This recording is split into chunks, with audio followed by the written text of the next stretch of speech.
jako akawuwo.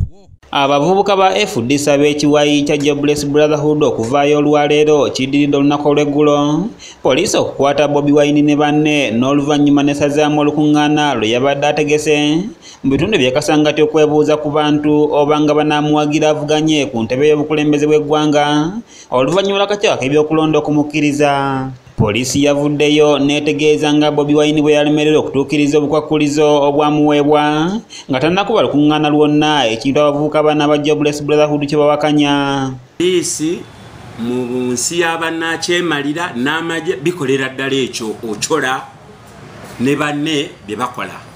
Eyo yenkola, that is the normal operation procedures eza poliisi ez'abannakyemalira. Era nze sigenda kudda wano kukaaba wowe simanya mtu yambe temukuba abantu apana. Henry Mayanja amyuka Ssenkulu wa Jobless Brotherhood ategeezezza ng'eno bw'eri enkola ya poliisi nga n'olwekyo bannayuganda tebasaanye kwewuunya kubanga bulijjo babiraba nga bigenda mu maaso wabula balina kusitukiramu basalire wamu amagezi. Ayisa bubi babanyigiriza banaasituka apana tekikola.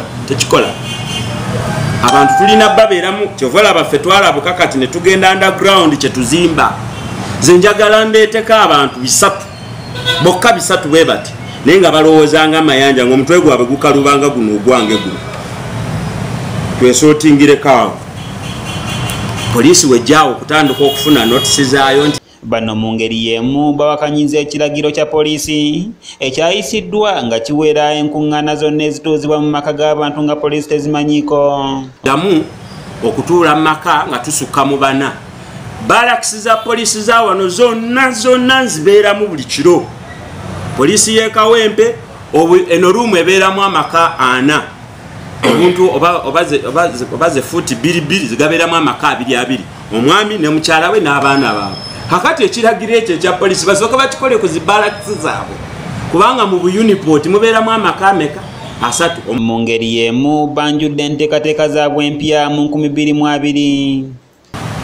Tujja kukalabuka nayo naye tuwasalawo okukola puroguramu eno ey'okuddayo mu bamemba baffe. Twatambula emyaka twajjukira twatandika 2014 wakati kati awo ne tufunako ekiwayo ekyatwawukanako ekyagenda ne Norman Tumiyimbise. Mukiibi Samuel Kebo yakusakidde eggulire erina okulwa ABS Television. Omansimbi ali enakapiripiti tategedde bulungi era ne tukkiriziganya nti